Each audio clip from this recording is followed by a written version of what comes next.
Hello aspirants, welcome to youth power academy. और youth power academy में daily आपके लिए करंट अफेयर्स क्लासेस आती हैं जो आपके यूपीएससी और अदर स्टेट सर्विसेज एग्जाम्स के लिए काफ़ी हेल्पफुल हैं। और डेली करंट अफेयर्स मैगजीन्स के साथ साथ हमारे क्विज आते हैं, हमारा पीडीएफ मटेरियल है, हमारी बुक्स भी हैं, हमारी मंथली मैगजीन्स हैं। हमारे हमने आपके एग्जामिनेशन को ध्यान में रखते हुए फटाफट सीरीज भी बनाई है जो कि क्विक रिवीजन के लिए काफी यूजफुल है। तो आप ज्यादा से ज्यादा चैनल पे हमसे जुड़िए, चैनल को लाइक करिए, सब्सक्राइब करिए। आपको कांटेक्ट नंबर दिया गया है, उस पे आप अपने आप को ऐड कर सकते हैं, डायरेक्ट क्लासेस, लाइव क्लासेस आप ज्वाइन कर सकते हैं।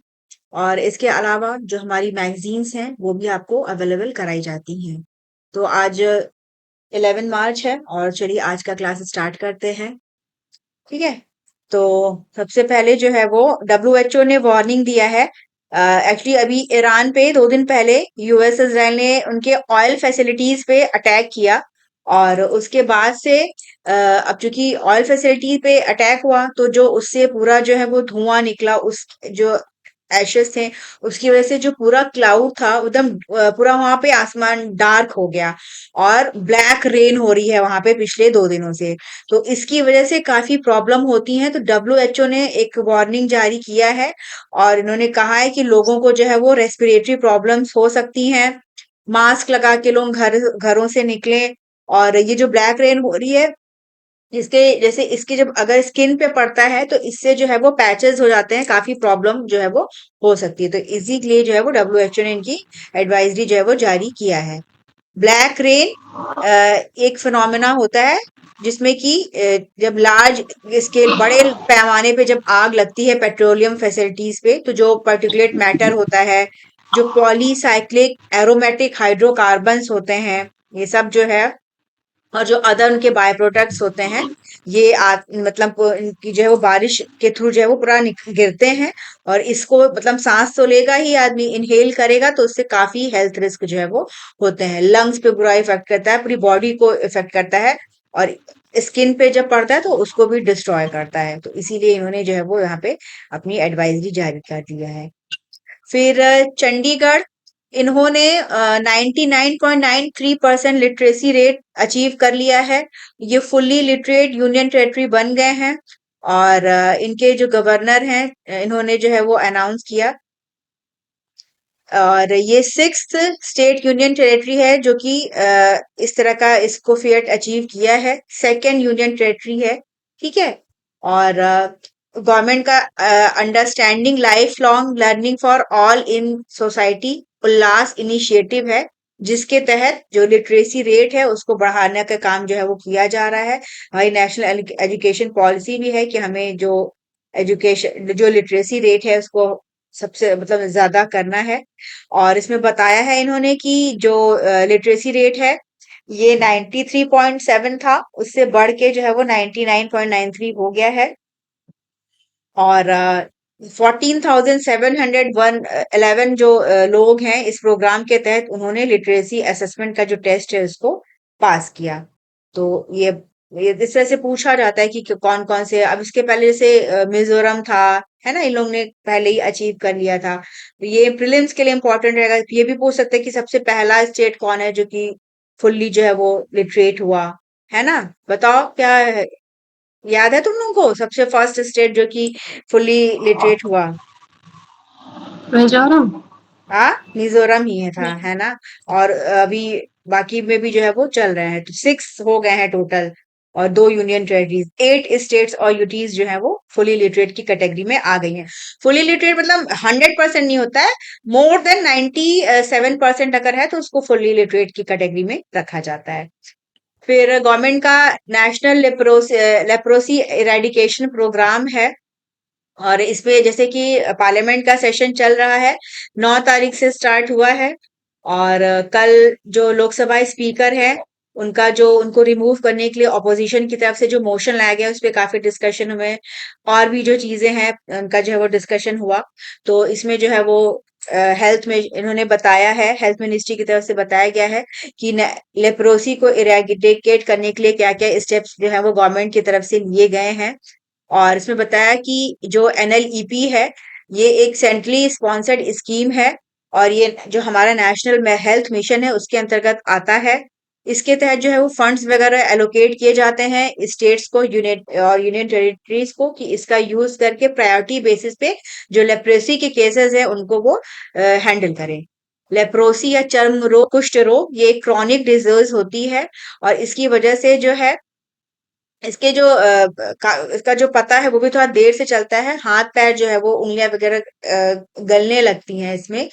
और इसमें जो इसका इंक्यूबेशन पीरियड होता है वो काफी लंबा होता है, मतलब काफी समय बाद जो है वो बीमारी का पता चल पाता है, लगभग 5 से 20 साल जो है वो लग जाते हैं। इंडिया की अगर हम बात करें तो रिपोर्ट में उन्होंने बताया कि हर साल 1 लाख से ज्यादा न्यू लेप्रोसी के केसेस जो है वो देखने को मिलते हैं, तो इसका जो बर्डन है वो बढ़ रहा है। और इसके अलावा कुछ जो है वो हाई एंडेमिक पॉकेट्स हैं, मतलब कुछ ऐसी जगहें हैं जहाँ पे ज्यादा जो है वो केसेस देखने को मिला है। तो इस प्रोग्राम के तहत अवेयरनेस बढ़ाया जा रहा है, रिपोर्टिंग बढ़ाया जा रहा है कि डिटेक्ट कर लिया जाए कि अर्ली, तब ताकि उसका जो है वो ट्रीटमेंट वगैरह हो सके। तो ये लोग काम कर रहे हैं और सरकार की तरफ से जो है वो जगह जगह लेप्रोसी केस डिटेक्शन कैंपेन चलाए जाते हैं। जो गांव है, अर्बन एरियाज हैं, जो हाई बर्डन डिस्ट्रिक्ट्स हैं, वहां पे सर्वे करवाया जाता है, कैंपेन चलाया जाता है कि पता चल सके कि क्या क्या कंडीशन है। और फोकस्ड लिटरेसी कैंपेन है और इसके तहत जो है वो new case with grade 2 disability इसको डिटेक्ट किया गया है, कई सारे जो टारगेट जो विलेजेस थे इसमें। तो ये है। फिर इसके अलावा आशा जो है हमारी, उनकी हेल्प से भी जो है वो जितने जो लेप्रोसी सस्पेक्ट्स डिस्ट्रिक्ट्स हैं वहां पे सर्विलांस करवाने का काम जो है वो गवर्नमेंट करा रही है। इसके अलावा स्पर्श लेप्रोसी अवेयरनेस कैंपेन है और इसके तहत अवेयरनेस बढ़ाया जाता है, स्टिग्मा को कम करने में, डिस्क्रिमिनेशन को कम करने में इसके तहत काम किया जाता है। ठीक है, तो ये तो इम्पोर्टेंट रहेगा। एनएलईपी लेप्रोसी क्या है, किससे होता है, अब इससे बैकग्राउंड इंफॉर्मेशन है, कीवर्ड्स हैं, ये भी इम्पोर्टेंट रहेगा। लेप्रोसी को कहते हैं हैंसेन डिजीज। ये एक बैक्टीरिया होता है, माइकोबैक्टीरियम लेप्री, इसके द्वारा होता है। इसके जो प्राइमरी इफेक्ट्स हैं इसमें skin, nervous system, mucus membrane, इनको ये इम्पैक्ट करता है। और डब्ल्यूएचओ ने 2021 में एक ग्लोबल स्ट्रेटेजी लॉन्च की जिसके तहत जीरो लेप्रोसी डिजीज करना है, जीरो डिसेबिलिटी हो इसकी वजह से और कोई स्टिग्मा ना रहे, इस पे काम हो रहा है। और इंडिया ने जो है वो ऑफिशियली जो है वो एलिमिनेट कर दिया था लेप्रेसी को as a public health problem. ठीक है, पब्लिक हेल्थ प्रॉब्लम मतलब कि 10,000 पॉपुलेशन पे एक से भी जो है वो कम केस अगर मिल रहा है तो उसको एलिमिनेट जो है वो माना जाता है। तो 2005 में लेप्रोसी मुक्त भारत हुआ था, लेकिन बर्डन अभी भी है, चीजें हैं, तो उसी को टैकल करने के लिए ये स्कीम है जिसके तहत जो है वो ज्यादा से ज्यादा सर्वे किया जाता है, कैंपेन चला के स्क्रीनिंग की जाती है कि जल्दी से जल्द पता चला है और उसका ट्रीटमेंट जो है वो हो सके, ताकि बड़े पैमाने पे फिर से वो ना फैले। तो ये है, तो ये इम्पोर्टेंट रहेगा। ठीक है, लेप्रोसी का भी जो है वो आ सकता है। फिर गवर्नमेंट ने बताया कि जो स्माइल बेगार्स के लिए स्माइल सब स्कीम है, इसके तहत क्या क्या चीजें हो रही हैं। स्माइल का मतलब है support for marginalise individuals for livelihood and enterprise. और इसमें सब स्कीम है comprehensive rehabilitation of persons engage in act of begging. और ये शुरू हुआ था 23 अक्टूबर 2023 को। और इसके बाद से भिखा जो भीख मांगने जो भिक्षा मांगने का काम करते हैं, ऐसे जो है वो 31,000 लोगों को आइडेंटिफाई किया गया और इसमें मतलब 9,000 से ज्यादा लोगों को रेस्क्यू करके रिहेबिलिटेट कर दिया गया डिफरेंट जो इसकी सब स्कीम से अंतर्गत। इसी के तहत 2,480 जो है वो बच्चों को रेस्क्यू करके उनको रिहेबिलिटेट किया गया। तो मतलब हमें जो है वो इसको भी जो है वो खत्म करना है। तो इसी के लिए सरकार का ये स्माइल इनिशिएटिव चल रहा है। तो जैसे स्माइल करके पूछ दे कि किससे रिलेटेड है तो ये आपको मतलब पता होना चाहिए। फिर फिर इंडिया का डिजिटल एजुकेशन इंफ्रास्ट्रक्चर कैसा है, क्या क्या प्लेटफॉर्म है। इसके बारे में इंफॉर्मेशन दिया। दीक्षा बताया गया, ये एक प्रमुख कंपोनेंट है प्रधानमंत्री ई विद्या के तहत। और इसमें बताया गया कि मार्च 26 तक जो है वो 2 करोड़ से ज्यादा जो है रजिस्टर्ड यूजर्स हैं। फिर स्वयं है, और इसमें भी जो है वो 5.8 करोड़ से ज्यादा एनरोलमेंट है। 48 जो है वो स्वयं प्रभा चैनल्स हैं, जिसमें कि एजुकेशनल कंटेंट जो है वो प्रोवाइड किया जाता है डिफरेंट इंडियन लैंग्वेजेस में। साथ ही है ये, इसको मिनिस्ट्री ऑफ एजुकेशन ने लॉन्च किया था आईआईटी कानपुर के साथ मिलके। ये एक डेडिकेटेड पोर्टल है हायर एजुकेशन के लिए और एंट्रेंस एग्जामिनेशन में हेल्प करने के लिए।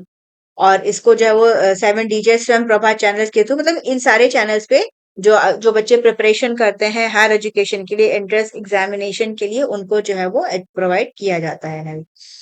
फिर इंडिया में अभी इन्होंने बताया कि 24.8 करोड़ स्कूल गोइंग चिल्ड्रन हैं, और 4.3 जो है वो हायर एजुकेशन में जो है वो एनरोल्ड हैं। ठीक है, साथी का हो ही गया। तो ज्यादा से ज्यादा जो है वो बढ़ रहा है, और डिजिटल इस इंफ्रास्ट्रक्चर को मजबूत किया जा रहा है, कनेक्टिविटी को बेहतर किया जा रहा है, ताकि थ्रू मोबाइल एप्स और बाकी जो है वो डिजिटल तरीके से जो एजुकेशन है उसको ज्यादा से ज्यादा बढ़ावा मिले। और अभी जैसे कि एनसीईआरटी है, इन्होंने सेंट्रल गवर्नमेंट का एजुकेशनल टेक्नोलॉजी है इसके साथ जो है वो कोलैबोरेशन किया है, ताकि बेहतर शिक्षा जो है प्रोवाइड किया जा सके। ओपन सोर्स प्लेटफॉर्म पूरा ये बनाए हुए हैं, जिससे स्टूडेंट्स के लिए, टीचर्स के लिए भी काफी हेल्प मिलता है। हाई क्वालिटी एजुकेशन इजिली जो है वो प्राप्त हो सकती है। डिजिटल लर्निंग, मतलब डिजिटल लर्निंग के मटेरियल भी पूरे प्रोवाइड किए जाते हैं। जैसे हमने देखा कोविड के बाद से डिजिटल एजुकेशन पूरा काफी बढ़ा। उसके पहले का ये कॉन्सेप्ट नहीं था, लेकिन कोविड में अगर देखा जाए कि कोई अच्छी चीज, तो वो एक डिजिटल लर्निंग हो गई है, और ये काफी बढ़ी भी है, और इससे काफी हेल्प भी मिल रही है, और एक्सेसिबल है। नेट कनेक्टिविटी बच्चों को है तो उनके लिए पढ़ाई करना इजी हो गया है। पहले जानना कि कैसे प्रिपरेशन करना है एग्जाम की, इसमें काफी दिक्कतें आती थी, लेकिन अब ये सारी चीजें जो है वो इनसे काफी स्ट्रांग हुई हैं। ये जानकारी दिया कि एजुकेशन के क्षेत्र में क्या क्या सरकार जो है वो उसमें जो है वो क्या क्या अचीवमेंट रहा है, क्या क्या कर रहे हैं। फिर उत्तराखंड गवर्नमेंट ने देवभूमि फैमिली बिल, इसको जो है वो इंट्रोड्यूस किया है। अभी इनका बजट सेशन चल रहा है, और इसके तहत ये जो बिल है, ये इनकी जो वेलफेयर स्कीम्स हैं, और मतलब इनका एम है कि इसको बेहतर तरीके से इम्प्लीमेंट करें, जो बेनिफिशियरी हैं उनको असिस्टेंस प्रोवाइड करें। और इनका एक पूरा एक डाटाबेस बनाएंगे, जिसको इन्होंने कहा है कि हम देव भूमि फैमिली कहेंगे। और इसमें जो एल्डेस्ट फीमेल मेंबर रहेगी फैमिली की, ठीक है, 18 उससे ज्यादा की होनी चाहिए, उसको as a head of family जो है वो रजिस्टर इसमें किया जाएगा। तो इसमें मतलब इनका यही उद्देश्य है। देवभूमि उत्तराखंड को कहा जाता है लैंड्स ऑफ गॉड। और जितने भी स्कैटर्ड डेटा है उसको एक सिंगल प्लेटफॉर्म पे ले आना। पूरी जो भी फैमिलीज है उनका जो भी रिकॉर्ड्स है, जो भी उसको जो है वो बार बार वेरिफिकेशन ना कराना पड़े, है ना, तो एक ही जगह सारा डेटा जो है वो रहेगा। तो ये देवभूमि फैमिली बिल इन्होंने ले आया है अब। तो अपनी तरह का इनका ये पहला जो है वो इनिशिएटिव है। फिर बालेंद्र शाह, ये नेपाल के पहले मधेसी और यंगेस्ट प्राइम मिनिस्टर बनेंगे। 35 ईयर्स ओल्ड हैं ये, और इनकी जो पार्टी है राष्ट्रीय स्वतंत्र पार्टी, इन्होंने जो है वो भारी जो है वो जीत हासिल की। फिर जो अपोजिशन है, ये अभी वर्क कर रहा है कि ये इलेक्शन कमीशन, जो हमारे चीफ इलेक्शन कमिश्नर है उनके अगेंस्ट जो है वो इम्पीचमेंट मोशन लाने की तैयारी लोग कर रहे हैं। और तो इसी पे एक आर्टिकल था कि किस तरह से जो है वो इलेक्शन कमिश्नर का जो है वो इम्पीचमेंट हो सकता है। और अपोजिशन ये कह रहा है कि इनका जो कंडक्ट है वो बायस्ड है, और इसी के लिए जो तृणमूल कांग्रेस है और बाकी जो पार्टीज हैं वो ये प्रोसीजर जो है वो फॉलो करेंगी। जो हमारे अभी चीफ इलेक्शन कमिश्नर हैं ज्ञानेश कुमार, ये 15 मार्च 2024 को इन्होंने ये जो है वो चीफ इलेक्शन कमिश्नर बने, और इनका जो टेन्योर है ये जनवरी 2029 तक का है। ठीक है। तो इसमें इन्होंने कहा है कि वेस्ट बंगाल में स्पेशली जो है वो जो भी जो इलेक्टोरल रिवीजन की एक्सरसाइज चल रही है, इसमें काफी सारे जो है वो इलेक्शन कमीशन के एक्शन ऐसे हैं जिससे कि जो है वो प्रॉब्लम हो रही है और उनको लग रहा है कि बायस है, तो इस वजह से ये मोशन ये ले आने की तैयारी कर रहे हैं। अब क्या प्रोसीजर है? आर्टिकल 324(5) है कॉन्स्टिट्यूशन का। ये कहता है कि chief election commissioner shall not be removed from his office except in like manner and the like grounds as जज ऑफ द सुप्रीम कोर्ट। तो मतलब जिन तरीकों से और जिन ग्राउंड्स पे सुप्रीम कोर्ट के जज का रिमूवल होता है, उसी आधार पे जो है वो चीफ इलेक्शन कमिश्नर को भी जो है वो हटाया जा सकता है। ठीक है। और इसमें ये भी कहा गया है कि जो अदर इलेक्शन कमिश्नर है उनको भी जो है वो इसी तरह से जो है वो चीफ इलेक्शन कमिश्नर की रिकमेंडेशन पे रिमूव किया जा सकता है और इसके तहत जो है वो पार्लियामेंट कोई लॉ बना सकता है। दिसंबर 2023 में पार्लियामेंट में chief election commissioner and other election commissioners appointment conditions of service and terms of office act 2023 इसको पास किया। और एक्ट 2023 इसमें एक जो है वो सेक्शन 11 है, ये प्रोवाइड करता है for the resignation and removal process align with the constitutional provision. और इसमें ये जो पूरी प्रक्रिया है कि किस प्रकार से इनको रिमूव करना है, इसको जो है वो आर्टिकल 124 में इसमें पूरा के बारे में बताया गया है कि कैसे जो है वो जजेस के अगेंस्ट इंक्वायरी होती है और कैसे जो है उनको रिमूव किया जा सकता है। ठीक है, तो ये है मतलब ये जो 23 का बिल आया है जो इन्होंने पास कराया है, इसके अगेंस्ट भी अभी सुप्रीम कोर्ट में जो है वो सुनवाई हो रही है। इसमें ये भी कुछ चीजें जोड़ी गई हैं कि जो चीफ इलेक्शन कमीशन है अपने कार्यकाल में अगर वो कुछ ऐसा काम करते हैं तो बाद में जो है वो उनके खिलाफ कोई एक्शन जो है वो नहीं लिया जा सकता है। तो इसी प्रोविजन को लेके इसका काफी जो है वो विरोध भी हुआ था और अभी ये जो मामला है पूरा ये पेंडिंग है। ठीक है, तो ये है।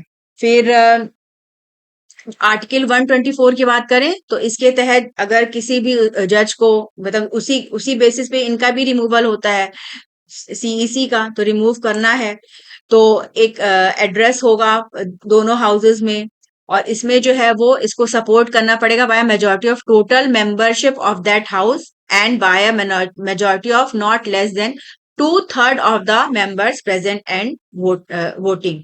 ठीक है, तो ये जो मेजॉरिटी होती है काफी डिफिकल्ट होती है इसको पास करवाना।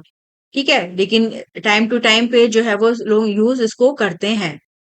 बिना गवर्नमेंट के उसके इसको पास कराना काफी जो है वो मुश्किल होता है। और ग्राउंड्स होते हैं प्रूव्ड मिसबिहेवियर और इनकैपेसिटी।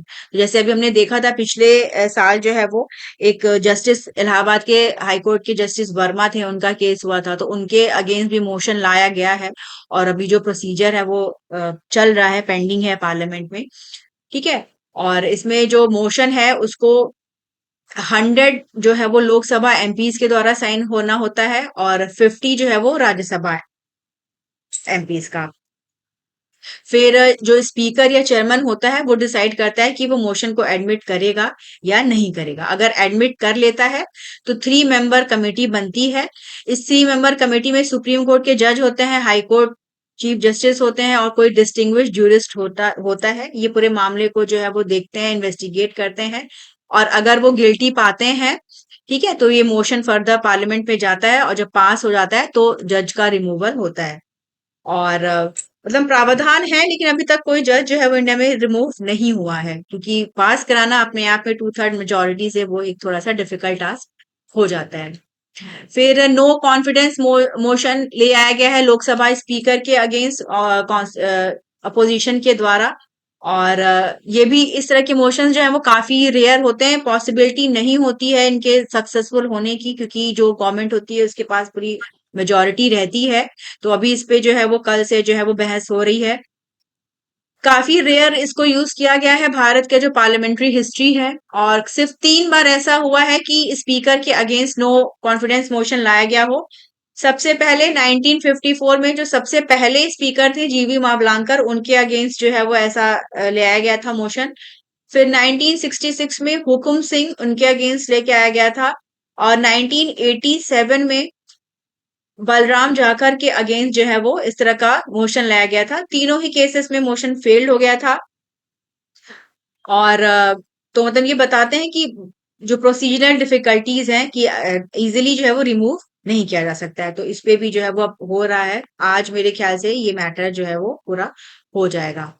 और जैसे जो पॉलिटिकल पार्टीज हैं उनको मतलब, और साथ ही साथ स्पीकर को भी मतलब, ये एक स्पीकर का काम है कि वो पार्टी लाइन से उठ के जो है वो काम करे। उनको हाउस को पूरा प्रॉपर तरीके से मेंटेन करना होता है। अब जो एलिगेशंस लग रहे हैं अभी जो हमारे हैं कि वो अपोजिशन के जो लीडर्स हैं उनको मतलब प्रॉपर टाइम नहीं सुनने को देते हैं, उनके माइक वगैरह को बंद कर दिया जाता है। तो इसी के अगेंस्ट जो है वो उनके लेके आया गया है। तब इस पे पूरा जो है प्रोसीजर जो है वो कल से चल रहा है। फिर यूनिफॉर्म सिविल कोड पे ओरली जो है वो एक वो बोला है। और एक्चुअली वहां पे एक केस की सुनवाई चल रही है। और इसमें जो है वो चीफ जस्टिस सूर्यकांत और जस्टिस आर महादेवन और जो माला बागची, इनकी खंडपीठ है। और इसमें पेटिशनर ने चैलेंज किया है artificial discrimination between Muslim women and men regarding their right to family inheritance. तो इसी पे जो है ये सुप्रीम कोर्ट ने ओरली अभी कुछ निर्णय नहीं आया है, बस इन्होंने बोला है कि ये बेटर होगा, ये पार्लियामेंट का विजडम होगा कि आप जो है वो एक यूनिफॉर्म सिविल कोड लाइए। और मतलब जुडिशरी जो है वो किसी प्रोविजन को, जैसे जो शरिया एप्लीकेशन एक्ट की, इस पे जो है वो कार्रवाई हो रही है। और इस एक्ट के तहत जो मुस्लिम महिलाएं हैं उनको काफी स्मॉल परसेंटेज ऑफ शेयर दिया जाता है इनहेरिटेंस में मेल काउंटर पार्ट्स की तुलना में। तो इसी को लेके है। तो इन्होंने कहा है कि जुडिशरी किसी एक्ट को जो है वो स्ट्राइक डाउन करे, हटाए, उससे बेहतर होगा कि पार्लियामेंट जो है वो कोई यूसीसी लाए कि जो भी कम्युनिटीज हैं सबका एक सिविल जो है वो एक ही जो है वो लॉ से जो है वो गवर्न हो। और सुप्रीम कोर्ट इसके पहले भी यूसीसी पे काफी लंबे समय से कह रहा है कि पार्लियामेंट को जो है वो इस पे एक्ट वगैरह जो है वो लेके आना चाहिए। तो अब ये देखना होगा कि गवर्नमेंट जो है वो किस तरह से इस पे काम करती है। यूसीसी की डिबेट जो है वो काफी कंटेंशियल इशू है, काफी लंबे समय से इसका भी विवाद चला आ रहा है। अब ये इंडिया जो है वो प्लूरिस्टिक सोसाइटी है। ठीक है, हमारे यहाँ कई सारे धर्म हैं। सबका जो है वो अपना अलग अलग जो है वो लॉ है कि शादी का कैसे होगा, इनहेरिटेंस के क्या क्या राइट्स हैं। तो इसको लेके जो है वो चीजें रहता है। और टाइम टू टाइम जो गवर्नमेंट्स हैं, जैसे अगर हम कहें कि जैसे बीजेपी है, ये सपोर्ट करती है यूसीसी का।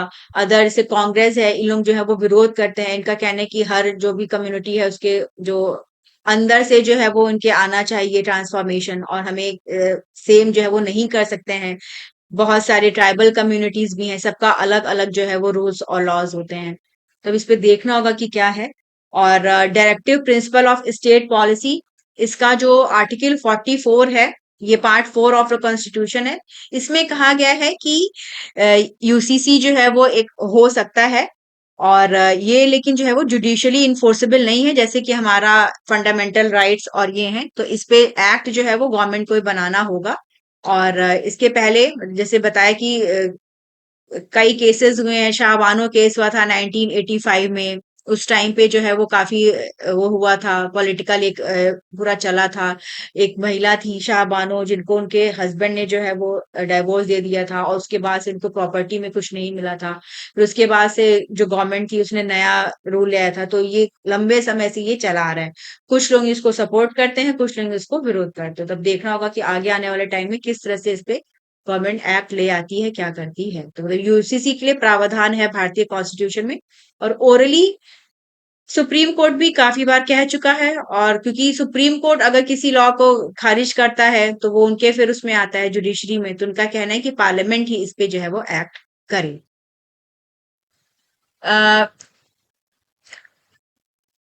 Deputy chief of army staff हैं, ये लेफ्टिनेंट जनरल राजीव घई। और इन्होंने अपने कंसर्न रेज किए कल।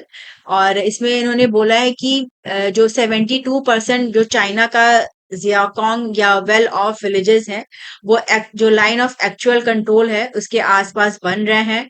और लगभग 90% जो है वो विलेजेस जो ये बन गए हैं अक्रॉस जो अरुणाचल प्रदेश है। ठीक है। और उन्होंने कहा है कि ये जो एरिया, ये जो चाइनीज जो है वो अपने सेटलमेंट्स बना रहे हैं, ये दोनों कंट्रीज के बीच में काफी कंटेस्टेड जो है वो इशू रहा है। और इन्होंने कहा है कि साथ ही साथ जो हमारा बांग्लादेश के साथ रिलेशन है, ये भी काफी जो है वो प्रॉब्लमेटिक इधर भी हुआ है। इसकी वजह से जो सिलीगुड़ी कॉरिडोर है, वहां पे भी प्रॉब्लम्स फेस करनी पड़ रही हैं। और फिर मतलब इन्होंने बताया कि कैसे जो है वो डोकलाम विवाद हुआ था चाइना और इंडिया के बीच में। चिम्बी जो वैली है वो वहीं पे जो है वो पाई जाती है। असम राइफल का एनुअल सेमिनार में ये एड्रेस कर रहे थे, तो इन्होंने कहा है कि हमें जो है वो चाइना के साथ जो है वो अभी रिलेशन बेहतर हो रहे हैं, बट अलर्ट रहना पड़ेगा। क्यों? क्योंकि काफी सारी चीजें, मतलब जो चाइना है वो अपने डैम्स बना रहा है, रोड्स ब्रिजेस बना रहा है, ठीक है। काफी जो विलेजेस हैं उनका कंस्ट्रक्शन कर रहा है। जो हमारा नॉर्दर्न एरिया है, जो अरुणाचल प्रदेश से सटा हुआ रीजन है, तो वहां पे अलर्ट रहने की जरूरत है, क्योंकि इससे जो है वो फर्दर प्रॉब्लम्स हो सकती हैं। तो ये है।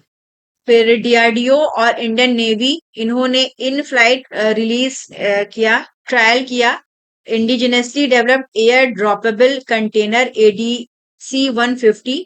और ये इन्होंने P-8I एयरक्राफ्ट से जो है वो इसकी टेस्टिंग किया, रिलीज किया। इसको गोवा कोस्ट के पास जो है ये इनका हुआ।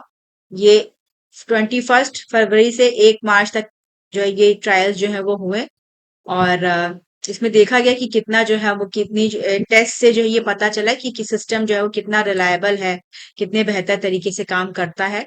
ADC-150 ये इंडिजिनसली डिजाइन और डेवलप है। और ये 150 किलोग्राम का जो पे लोड है वो उसको मतलब जो है वो रिलीज कर सकता है, ड्रॉप कर सकता है बॉम्ब्स वगैरह। इसीलिए है कि टेस्टिंग इन्होंने किया कि कितना ये इफेक्टिव है। और naval science and technological laboratory है विशाखापट्टनम में, ये एक नोडल लेबोरेटरी की तरह जो है वो काम जो है वो कर रहा है। और इसमें एरियल डिलीवरी रिसर्च और डेवलपमेंट इस्टेब्लिशमेंट आगरा, इन्होंने हेल्प से कराया गया है। Centre for military air worthiness and certification, इसने इनके लिए जो जो फ्लाइट क्लियरेंस वगैरह इसको फ्लाइट क्लियरेंस देने का काम जो है वो किया है। तो ये जो है वो नया है। ADC-50 अगर पूछ दे तो ये पता होना चाहिए ये क्या है। और P-8I पोसाइडॉन, ये लॉन्ग रेंज मैरीटाइम पेट्रोल और एंटी सबमरीन वॉरफेयर एयरक्राफ्ट है। और इसको इंडियन नेवी के द्वारा जो है वो ऑपरेट कराया जा रहा है। हमारा जो डिफेंस में आत्मनिर्भरता को बढ़ाने के लिए और ज्यादा से ज्यादा जो है वो जो आर्मी है उसको मजबूत करने के लिए ये सारी चीजें जो है वो हो रही है। क्योंकि मतलब अगर फ्यूचर में वॉर की कंडीशन में किस तरह से ये चीजें काम करती हैं। फिर ऑपरेशन कवच, ये दिल्ली पुलिस ने लॉन्च किया है। और ड्रग माफिया के अगेंस्ट जो है वो एक ड्राइव उन्होंने चलाई है कि जो ड्रग नेशनल कैपिटल है इसको ड्रग फ्री करना है। और ये इन्होंने 13 मई 2023 से शुरू किया था। और अभी तक टोटल उन्हें 12 जो है वो ऑपरेशन चलाए हैं, जिसके तहत जो है वो नशा मुक्त भारत अभियान है ये जो इनका, कि नशा मुक्त करना है। तो उसके तहत ये छापेमारी करते हैं और जगह जगह जो है वो ऐसे जो प्रोडक्ट्स होते हैं इनको जो है वो प्राप्त करते हैं, डिसमेंटल करते हैं, खत्म करते हैं। ठीक है, तो ऑपरेशन कवच जानिए रहना। फिर अभी जैसे कि यूएस ईरान इसराइल ये पूरा जो वॉर चल रहा है, इसकी वजह से जो लिक्विफाइड नेचुरल गैस है इसके सप्लाई पे काफी इफेक्ट पड़ा है। और जो स्ट्रेट ऑफ हॉर्मुज है वहां से जो शिपमेंट्स है वो नहीं आ पा रहे हैं। तो इसको देखते हुए, मतलब इसका जो है वो शॉर्टेज हुआ है, तो गवर्नमेंट ने इन्वोक कर दिया है इसेंशियल कमोडिटीज एक्ट। और इसके तहत जो नेचुरल गैस है वो प्रायोरिटी सेक्टर को जो है वो डाइवर्ट किया जाएगा, जो कि इस फ्यूल पे ज्यादा डिपेंडेंट है। और ये जो ऑर्डर इशू किया गया है इसमें कहा गया है कि मिनिस्ट्री ऑफ पेट्रोलियम और नेचुरल गैस के द्वारा कि segments that directly impact millions of common consumers, जो कि पाइप नेचुरल गैस है for house hold, compress natural gas है, ठीक है, सीएनजी है, एलपीजी प्रोडक्शन है, इनको जो है वो ज्यादा तवज्जो दिया जाएगा। ठीक है, जो नेचुरल और अदर जो गैस कंज्यूमिंग सेक्टर्स हैं उनके कंपैरिजन में, ताकि एक स्मूथ जो सप्लाई है वो बनी रहे और जो लोग हैं उनको जो है वो प्रॉब्लम ना हो। कॉन्फ्लिक्ट की अगर हम बात करें तो कल जैसे कि डोनाल्ड ट्रंप का बयान आया था कि हो सकता है बातचीत हो। तो एक पॉजिटिव साइन के तौर पे उनको देखा लोगों, लेकिन अभी कुछ कहा नहीं जा सकता है कि क्या होगा, क्योंकि ईरान ने कहा है कि जो भी चीजें हैं एंड होगा वॉर, तो उसको में ईरान का जो है वो एक मेजर रोल जो है वो होगा। तो क्राइसिस अगर बढ़ता है तो, क्योंकि अब चूंकि ऑयल प्राइसेस काफी बढ़ रहे हैं, अब जब शिपमेंट्स ही नहीं आ पाएंगे तो हमारे उसमें भी जो है वो दिक्कत आ सकेगी। 100 बैरल से ज्यादा का हो गया था मंडे को, $120 पर बैरल बैरल जो है वो ऑयल की प्राइसेस हो गई थी। अदर जो कंट्रीज हैं वो भी डिस्कस कर रही हैं कि कैसे जो है जो रिजर्व स्ट्रेटेजिक रिसोर्सेज हैं उनको यूटिलाइज किया जाए। ठीक है। तो अब देखना होगा कि अगर वॉर सून जल्दी से जो है वो एंड होता है तो वो बेहतर रहेगा, क्योंकि इसकी वजह से ऑल ओवर वर्ल्ड काफी प्रॉब्लम जो है वो हो रही है। इंडिया ने अपने जो कंपनीज हैं, जो हमारी जो ऑयल रिफाइनिंग कंपनीज हैं, उनको कहा है कि आप जो अपना प्रोडक्शन है उसको ज्यादा से ज्यादा मैक्सिमाइज करिए, बढ़ाइए उसको। ठीक है। तो जितनी भी ऑयल रिफाइनिंग कंपनीज हैं उनसे कहा है कि आप जितने भी प्रोपेन और ब्यूटेन प्रोड्यूस्ड हैं उनको ज्यादा से ज्यादा बढ़ाइए, ताकि जो है वो किसी प्रकार की प्रॉब्लम ना हो। तो अब देखना होगा कि आगे अभी क्या चीजें होती हैं। अगर लॉन्ग टर्म वॉर चलेगी तो उसकी वजह से काफी दिक्कतें जो है वो हो सकती हैं। फिर इंडियन ऑर्किड फेस्टिवल 2026, ये सिक्किम में कंक्लूड हुआ, और इसकी थीम थी orchids for beauty and prosperity. इसको Indian council of agriculture research इनके द्वारा जो है वो ऑर्गेनाइज कराया गया था। 4 डे का ये पूरा फेस्टिवल चला, और इसका जो उद्देश्य है वो यही है कि जो ऑर्किड जो ग्रोवर्स हैं उनको जो है वो बेहतर जो है वो और चीजें प्रोवाइड करना। ठीक है। ये एनुअल इवेंट है। और सिक्किम की बात करें तो ये एक बायोडायवर्सिटी हॉटस्पॉट है ईस्टर्न हिमालयाज में। काफी सारे यहाँ पे 500 स्पीशीज से ज्यादा जो है वो ऑर्किड वैरायटी पाए जाते हैं। तो यहाँ पे ये जो है ये फेस्टिवल अभी हुआ। भी वेस्ट एशिया का कॉन्फ्लिक्ट पूरा चल रहा है, तो एयर इंडिया ग्रुप ने जो फ्यूल सरचार्ज है उसको बढ़ा दिया है। और कॉन्फ्लिक्ट की वजह से जो एविएशन टरबाइन फ्यूल होता है इसके प्राइसेस काफी बढ़ गए हैं। जो डोमेस्टिक फ्लाइट्स हैं, जो इंटरनेशनल फ्लाइट्स हैं, उनमें जो है इन्होंने चार्ज जो सरचार्ज लगाया है ये ₹399 जो है वो नहीं, इंटरनेशनल में नहीं, सार कंट्रीज से जो फ्लाइट्स हैं और जो डोमेस्टिक फ्लाइट्स हैं उनपे लगभग 400 जो है वो पर टिकट जो है वो अब एक्स्ट्रा चार्ज जो है वो देना पड़ेगा। तो अब अभी चूंकि वही है ना, क्राइसिस है, तो इसकी वजह से प्रॉब्लम्स हो रही हैं। जब महंगे हो जाएंगे तो जो कंपनीज हैं उन्हें भी अपने प्राइसेस बढ़ाने पड़ेंगे, तो कहीं ना कहीं हर चीज पे इसका इम्पैक्ट जो है वो देखने को पड़ रहा है। फिर इसके अलावा इंडियन ग्लास इंडस्ट्री, यहाँ पे भी प्रॉब्लम देखने को मिल रहा है। नेचुरल गैस की जो सप्लाई है उसमें काफी दिक्कतें आ रही हैं। और जो ग्लास मैन्युफैक्चरिंग है, ये इसके लिए जो नेचुरल गैस है वो काफी इम्पोर्टेंट होती है, ये इसी पे डिपेंड करते हैं। ठीक है। और माना जा रहा है कि इसके लिए जो है उनको काफी जो है वो पैसे वगैरह देने रहेंगे। तो इस इंडस्ट्री में भी अब चूंकि अभी एसेंशियल कमोडिटीज एक्ट ला गया है, तो जो मैन्युफैक्चरर्स हैं, जो इंडस्ट्रियल कंज्यूमर्स हैं, उनको जो है वो कम रिसीव होगा जो एवरेज गैस जितना उनका कंजम्पशन है। तो उससे जो है वो कहीं ना कहीं मैन्युफैक्चरिंग में, सप्लाई में, इन सब चीजों में जो है वो दिक्कतें आएंगी। तो ग्लास इंडस्ट्री पे भी इसका इम्पैक्ट जो है वो पूरा पड़ेगा। ठीक है। फिर यूनियन कैबिनेट ने जो है वो FDI rules for land border countries इनमें अमेंडमेंट किया है। और ये जो अमेंडमेंट हुआ था 2020 में, इसके तहत जो है वो रिस्ट्रिक्शंस लगाए थे एफडीआई में ऐसी कंट्री से जो इंडिया के साथ लैंड बॉर्डर शेयर करती हैं। और उस टाइम पे चूंकि कोविड आया था तो उसको देखते हुए ये सारे जो है वो चेंजेस किए गए थे। और अब ये जो नया अमेंडमेंट किया गया है इसमें एक प्रोविजन को इनकॉर्पोरेट किया गया है, प्रोविजन ऑफ बेनिफिशियल ओनरशिप, और and specifies that companies with non controlling stake belonging to, मतलब जो दूसरी कंट्रीज के जो हैं इन्वेस्टर्स वो इन्वेस्ट कर सकते हैं। ठीक है। उनको किसी प्रकार के अर्लियर गवर्नमेंट अप्रूवल की जरूरत जो है वो नहीं पड़ेगी। और अगर हम 2020 का जो प्रेस नोट रिलीज हुआ था उसकी बात करें तो उसके तहत जो है वो बांग्लादेश, पाकिस्तान के जो एंटिटीज थी उस पर पूरा रिस्ट्रिक्शन लगाया दिया गया था। फिर बाद में इसको सारी कंट्रीज के साथ जो है वो एक्सपेंड कर दिया गया था। ठीक है। और अभी फिलहाल इसकी में जो है वो यूनियन कैबिनेट ने अमेंडमेंट करा है, फिर से चेंजेस किया है। और माना जा रहा है इससे जो एक जो है पूरा कंट्रोल लगाया था, माना जा रहा है कि इससे जो है वो इन्वेस्टमेंट बढ़ेगा। ठीक है, और बेहतर जो है वो तरीके से, और जो हमारे गुड्स वगैरह हैं उनके मैन्युफैक्चरिंग जो है वो और बढ़ेगी, कंपनीज इन्वेस्ट करेंगी तो उसका अच्छा इम्पैक्ट पड़ेगा। फिर इसके अलावा यूनियन कैबिनेट ने अप्रूव किया है जो मदुरई एयरपोर्ट है तमिलनाडु में, इसको ये अभी एक इंटरनेशनल एयरपोर्ट बनेगा। और मदुरई एयरपोर्ट की बात करें तो ये मदुरई में लोकेटेड है, ये ओल्डेस्ट एयरपोर्ट है स्टेट का, और ये क्रूशियल गेटवे है सदर्न जो तमिलनाडु है वहां का।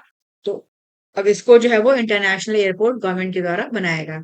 इससे जो है वो टूरिज्म को, पिलग्रिमेज को बढ़ावा मिलेगा, साथ ही साथ जो पूरा रीजन है उसका ओवरऑल ग्रोथ भी और बेहतर होगा।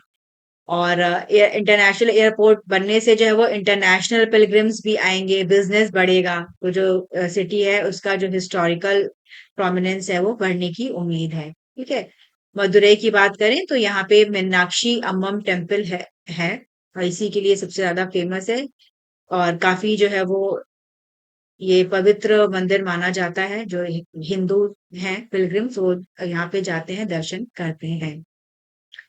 फिर इसके अलावा यूनियन कैबिनेट ने जो है वो ऑन इकोनॉमिक अफेयर्स इन्होंने अप्रूव किया है, 4 लेन कॉरिडोर बनेगा।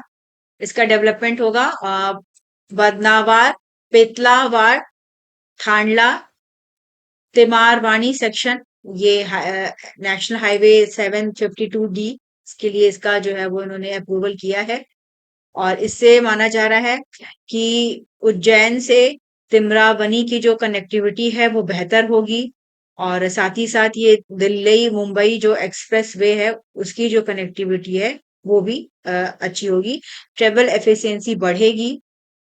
ठीक है, और इसमें इन्होंने बताया कि ये इसका अपग्रेडेशन होगा तो इंटर स्टेट कनेक्टिविटी जो है वो बेहतर होगी। और अभी 2028 में, अप्रैल 2028 में सिंहस्थ कुंभ मेला लगेगा, तो उसके लिए भी जो ट्रैफिक वगैरह है मूवमेंट बढ़ेगा। तो माना जा रहा है कि इससे जो ट्रैफिक बढ़ेगा उसको जो है वो इफेक्टिवली जो है वो मैनेज किया जा सकेगा। इसके लिए जो है वो इसको भी अप्रूवल कैबिनेट के द्वारा कर दिया गया है। फिर पीएम किसान स्कीम के बारे में कल पार्लियामेंट में बताया, इसका एक ओवरव्यू दिया गया। पीएम किसान योजना की बात करें तो एक सेंट्रल गवर्नमेंट की स्कीम है जो कि फरवरी 2019 में लॉन्च हुई थी, और इसके तहत जो किसान हैं उनको 6,000 का पर ईयर फाइनेंशियल बेनिफिट दिया जाता है। 3 इंस्टॉलमेंट में इनको दिया जाता है, 2-2 हजार दिया जाता है। आधार बेस्ड डायरेक्ट बेनिफिट ट्रांसफर जो है वो किया जाता है किसानों के जो अकाउंट्स हैं उसमें। तो इन्होंने कहा है कि इससे जो है वो अभी तक जो गवर्नमेंट ऑफ इंडिया है इन्होंने 4.9 लाख करोड़ जो है वो अ, जब से ये स्कीम बना है तब से जो है वो प्रोवाइड कर चुके हैं फार्मर्स को, इतना पैसा ऑलरेडी जो है वो दिया जा चुका है। और इसके अलावा एडिशनल स्टेप्स भी लिए गए हैं जिसके तहत जो फार्मर्स हैं उनको जो मोबाइल फोन सर्विसेज हैं उनसे जोड़ा गया है, ताकि जो डिजिटल सर्विसेज का वो बेहतर तरीके से लाभ जो है वो उठा सकें। ठीक है, तो पीएम किसान योजना के बारे में ये जानकारी इन्होंने दिया। फिर लेटेस्ट एस्टिमेट जो है वो रिलीज किए गए हैं, जीवीए ग्रॉस वैल्यू एडेड, ये ministry of statistics and programme implementation इनके द्वारा रिलीज किया गया।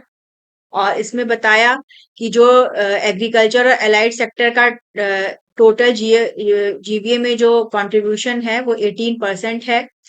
और इन्होंने कहा कि 2014-15 में जो एग्रीकल्चर और एलाइड सेक्टर है इसका जो टोटल था वो 20,93,612 का था। वो बढ़ के 2023-24 में 48,77,867 करोड़ तक जो है वो पहुंचा है। और उन्होंने बताया कि जो एग्रीकल्चर अलाउड सेक्टर है इसने जो है वो रिकॉर्ड कंपाउंड एनुअल ग्रोथ जो है वो 8.83% का जो है वो रिकॉर्ड किया इस पूरे करेंट जो टाइम पीरियड रहा। इसके अलावा लाइफ स्टॉक, क्रॉप्स, फिशिंग्स, इन सब में भी जो है वो ग्रोथ हुआ। जो शेयर है उसमें बताया गया कि ये लाइफ स्टॉक का 30.87% है, क्रॉप्स का 54.39% है, फिशिंग का 7.5% है। ठीक है। फूड ग्रेन प्रोडक्शन के भी बारे में बताया कि पिछले 10 सालों में बढ़ा है। और फूड ग्रेन प्रोडक्शन 2015-16 में जो है वो 2515.42 LMT था। ये बढ़ के 3277.32 जो है वो बढ़ा है, तो इसमें भी ग्रोथ हुई है। और कंपाउंड एनुअल ग्रोथ लगभग 3.6% रहा है। ठीक है, तो ये इन्होंने पूरी जानकारी दी। ये एनएसएस का जो है वो 77th राउंड ऑफ सर्वे हुआ है और इसी में ये सारी चीजें निकल के आई हैं। और इन्होंने कहा है कि जो एग्री मंथली इनकम है पर एग्रीकल्चर हाउस होल्ड, ये भी बढ़ा है। ये 2012-13 में 6426 था, उससे बढ़कर 10218 हो गया है। तो ये डेटा है, ये डेटा पूछा जाता है एग्जामिनेशन में, मतलब ये इंपॉर्टेंट रहेगा। ये एग्जाम प्रीलिम्स वगैरह में ये अक्सर पूछ देते हैं इसको। प्रधानमंत्री ई बस सेवा स्कीम का क्या इम्प्लीमेंटेशन प्रोग्रेस रहा है, इसके बारे में लोकसभा में जानकारी दिया गया। और ये जो ई बस सेवा स्कीम है, ये ministry of housing and urban affairs, इनके द्वारा इसको इम्प्लीमेंट किया जा रहा है। और इसका जो पर्पस है, जो एम है, वो ये है कि अर्बन ट्रांसपोर्ट सिस्टम को बेहतर किया जाए। और जो अर्बन एरियाज है वहां पे 10,000 एयर कंडीशन इलेक्ट्रिक बसेस जो है वो चलाई गई हैं, जो डिफरेंट सिटीज हैं, जिनकी जो पॉपुलेशन है वो 3 to 4 लाख, 3 से 40 लाख के लगभग है। और इसमें जो छोटे छोटे जुड़े हुए स्टैट्यूटरी टाउन्स होते हैं, उसमें भी इस तरह का बसेस जो है वो चलाई जा रही हैं। और इसमें कहा गया है कि ये स्कीम की वजह से अबाउट 30% जो पार्टिसिपेटिंग सिटीज हैं, एक बेहतर जो है वो ऑर्गेनाइज पब्लिक ट्रांसपोर्ट सिस्टम बना है। ठीक है। और ट्रांजिशन हुआ है, ई मोबिलिटी जो है वो बढ़ी है, बेहतर हुआ है। और इसके अलावा 100% फाइनेंशियल सपोर्ट प्रोवाइड किया गया है for behind the meter power infrastructure for development of e buses. इस स्कीम के तहत मतलब कैसे जो है वो ई बसेस बने, उनको डिप्लॉय किया जाए, तो इसमें भी जो है वो सपोर्ट जो है वो गवर्नमेंट की तरफ से प्रोवाइड किया जाता है। और इन्होंने कहा कि अभी तक 500 circuit kilometre of high tension जो लाइन इंफ्रास्ट्रक्चर है, यहाँ पे डिपॉट वगैरह बने हैं। और 300 एकड़ से ज्यादा का लैंड जो है वो इसको जो है वो एलोकेट किया गया है, सैंक्शन किया गया है इलेक्ट्रिक बसेस के लिए। तो ये सारी स्थिति है, मतलब इससे जो है वो जो अर्बन मोबिलिटी है, पब्लिक ट्रांसपोर्ट है, वो बेहतर हो रहा है। ई मोबिलिटी बढ़ रही है, मतलब कि इलेक्ट्रिक व्हीकल्स का ग्रोथ हो रहा है, तो इससे जो है वो पॉल्यूशन पे भी कहीं ना कहीं जो है वो कमी आएगी। फिर फिर इसके अलावा जो यूनियन कैबिनेट है, इन्होंने मिनिस्ट्री ऑफ जल शक्ति का एक प्रपोजल है, जिसके तहत जल जीवन मिशन की रीस्ट्रक्चरिंग किया गया है। और इसको जो है वो इंफ्रास्ट्रक्चर क्रिएशन से सर्विस डिलीवरी मॉडल में जो है वो बनाया गया है। और जो गवर्नमेंट का जो ड्रिंकिंग वाटर गवर्नेंस है, उसको बेहतर किया जाएगा, इकोसिस्टम बताया जाएगा बेहतर, ताकि जो है वो हर घर जो है वो पाइप्ड पोर्टेबल वाटर सप्लाई जो है वो प्रोवाइड किया जा सके। और इस रीस्ट्रक्चरिंग के लिए जो है वो कैबिनेट ने 8.69 लाख करोड़ रुपए का जो है वो प्रावधान इसके लिए पूरा किया है। और एक यूनिफॉर्म नेशनल डिजिटल फ्रेमवर्क बना है, सुजलाम सुजलम भारत। और ये हर विलेज में जो है एक यूनिक सुजल गांव या सर्विस एरिया एक आईडी दिया जाएगा, ताकि जो है वो डिजिटली उनको मैपिंग किया जा सके कि किस प्रकार का पूरा वाटर सप्लाई सिस्टम है। ट्रांसपेरेंसी बढ़ेगी। ठीक है। ग्राम पंचायत का इसमें इन्वॉल्वमेंट बढ़ेगा। विलेज वाटर और सैनिटेशन कम्युनिटीज जो है वो इनको इन्वॉल्व किया जाएगा। ठीक है। और ये जल अर्पण जो है वो इसको लेके आया गया है। हर घर जल, जैसे कि पूरा जो इनका कंप्लीशन हो जाएगा, अगर घर पहुंच गया तो उसके लिए इनको सर्टिफिकेट वगैरह दिया जाएगा कि एडिक्वेट वाटर सप्लाई है, प्रॉपर तरीके से सारा जो है वो मैकेनिज्म यहाँ चल रहा है। फिर इसको प्रमोशन करने के लिए जल उत्सव हर साल मनाया जाता है। ठीक है।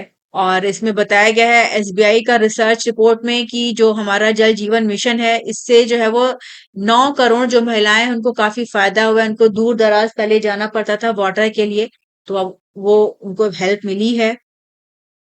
इसके अलावा डब्ल्यूएचओ का एस्टिमेट है कि 5.5 करोड़ आवर्स जो है वो वुमेन के इसमें बचे हैं, क्योंकि बार बार उन्हें पानी के लिए जाना पड़ता था, तो एक टाइम वेस्ट होता है। डायरिया से रिलेटेड डेथ्स में कमी आई है। डिसएबिलिटी एडजस्टेड लाइफ ईयर्स, ये जो है वो सेविंग हुआ है। ठीक है, तो ये मतलब उद्देश्य है ये जेजेएम 2.0 का, जल जीवन मिशन 2.0, कि इससे जो फैसिलिटीज है उनको और बेहतर किया जा सके अक्टूबर 2028 तक। फिर इसके अलावा नेशनल कॉपरेशन पॉलिसी 2025 के बारे में निकला है, और क्या क्या मिनिस्ट्री के इनिशिएटिव जो हैं वो रहे हैं। नेशनल कॉपरेशन पॉलिसी की बात करें तो ये लॉन्च हुआ 24 जुलाई 2025 को। और ये जो मंत्रालय है इसका उद्देश्य है मिनिस्ट्री ऑफ जो कॉपरेशन है कि सहकर से समृद्धि, सहकर को बढ़ाया जा सके और उससे जो है वो ग्रोथ हो सके। ये जो पॉलिसी है नेशनल कॉपरेशन पॉलिसी, इसका जो एक पूरा रोड मैप बना है, इसमें 6 स्ट्रेटेजिक पिलर्स हैं, 16 ऑब्जेक्टिव्स हैं और 83 इसमें रिकमेंडेशंस हैं। तो ये जो पॉलिसी है ये आपका मेंस के एग्जामिनेशन में इस तरह से पूछा जाता है कि क्या है 2025 की नेशनल कॉपरेशन पॉलिसी क्या है, तो उसमें इस पूरे आर्टिकल को जो है वो यूज किया जा सकता है। प्रीलिम्स की बात करें तो लॉन्च कब हुआ है ना, या किस मंत्रालय के अंतर्गत आता है, ये इस तरह से भी पूछा जा सकता है। तो इसमें जो है वो इस जो पॉलिसी है इसमें एक पूरा विजन है, 16 जो है स्पेसिफिक ऑब्जेक्टिव्स हैं जिनको कि अगले 10 सालों में जो है वो अचीव करना है। 6 जो मेन पिलर्स हैं है strengthening the foundation, promoting vibrancy, making cooperative future ready, promoting inclusivity, deepening research, ये सारी जो है उसमें चीजें हैं।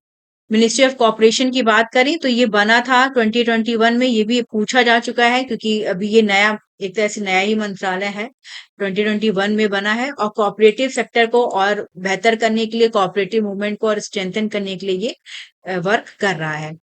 और इसी के तहत इन्होंने त्रिभुवन सहकारी यूनिवर्सिटी ये बनाया है, ये एक नेशनल लेवल यूनिवर्सिटी बनी है। और ये इंस्टीट्यूट ऑफ रूरल मैनेजमेंट था आनंद में, उसको जो है वो बदला गया।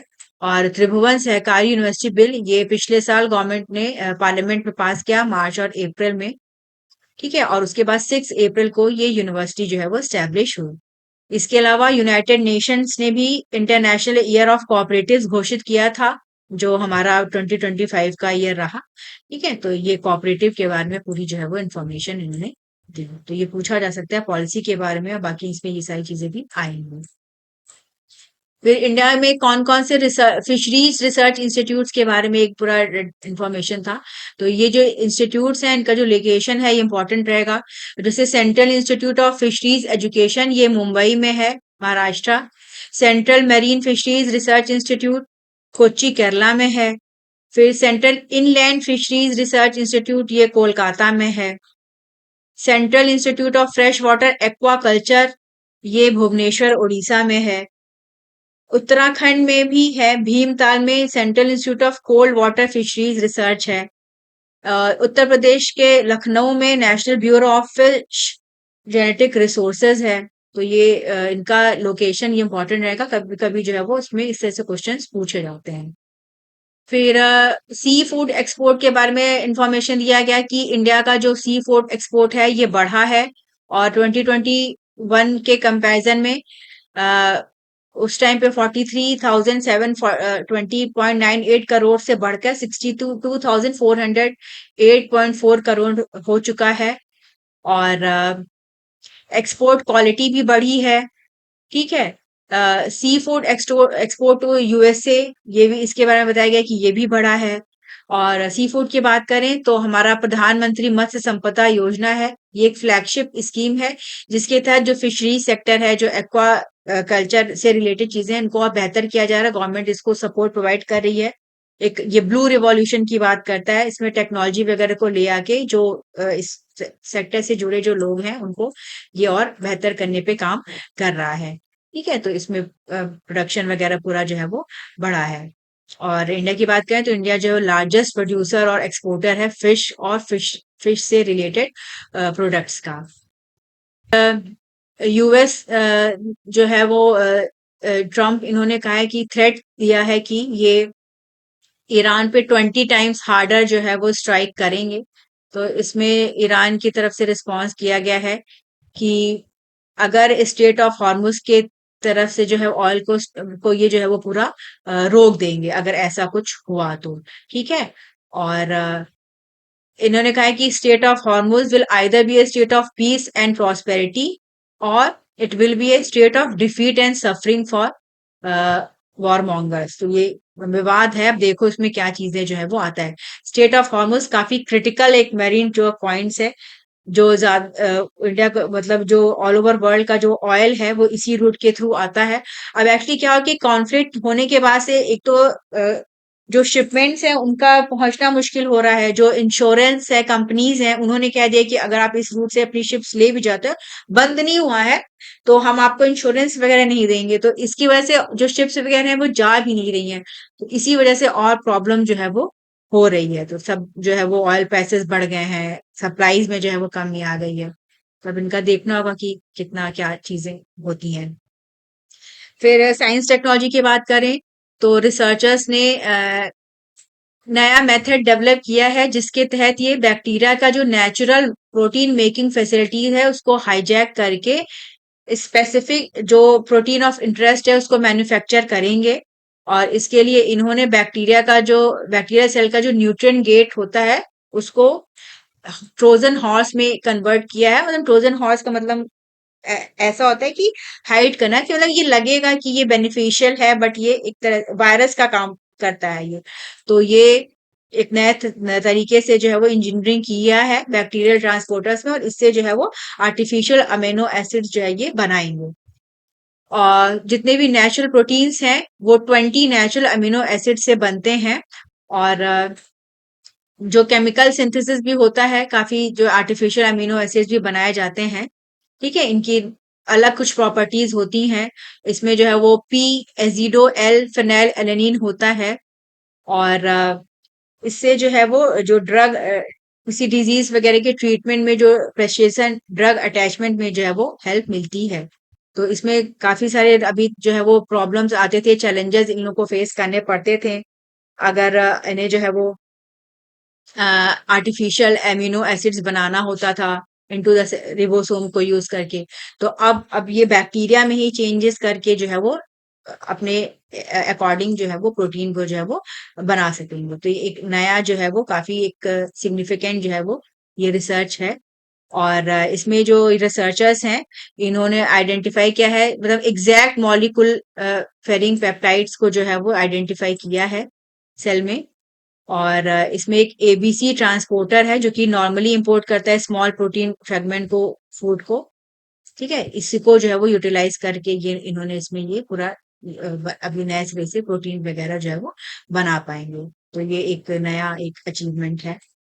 फिर नासा इन्होंने कहा है कि एस्टेरॉयड 2024 YR4 इसका इम्पैक्ट नहीं पड़ेगा। इसके पहले जो है मतलब इसके पहले जो है ये था कि ये शायद जो एस्टेरॉयड है ये मून से टकराए 2032 तक, इसके वजह से प्रॉब्लम जो है वो हो सकती थी। अभी इन्होंने अपडेट दिया है कि ऐसा जो है वो होने की संभावना नहीं है। ठीक है। और ये इनका जेम्स वेब स्पेस टेलीस्कोप से इन्होंने पूरा स्टडी किया, तो उसके बेसिस पे ये इन्होंने पूरा जो है वो बताया। इन्होंने कहा है कि ये जो 2024 YR4 है ये एस्टेरॉयड, ये सेफली जो है वो बाईपास कर लेगा मून को 21,200 किलोमीटर पहले ही। और इस तरह का जो फिनोमेना है ट्रेजेक्टरी चेंज का, ये होता रहता है स्पेस में, प्लैनेट सिस्टम में। तो इससे जो है वो कोई थ्रेट नहीं रहेगा अर्थ को भी और मून को भी। तो ये इंफॉर्मेशन है, तो ये बस जाने रहो कि ये क्या है। फिर लास्ट में स्पोर्ट्स में अ, अनंत राणा है, इन्होंने कंप्लीट किया फुल आयरन मैन न्यूजीलैंड, इन्होंने इतिहास रचाया है। ये एक ट्रायथलॉन हुआ जो कि टॉपो न्यूजीलैंड में हुआ, 11 घंटे 50 मिनट का। इसमें स्विमिंग, साइकिलिंग और मैराथन रन हुआ। ठीक है। और ये अनंत राणा जो है वो झारखंड के जमशेदपुर के रेजिडेंट हैं और इन्होंने ये पूरा जो है वो जीता, तो ये उनका एक काफी जो है वो अचीवमेंट है। ये न्यूजीलैंड में जो है ये इस तरह का जो है वो प्रतियोगिता हुई है। ठीक है। तो ये आज का सारा करंट अफेयर्स था और यूट्यूब पे आप हमसे ज्यादा से ज्यादा जुड़िए और चैनल को लाइक करिए, सब्सक्राइब करिए।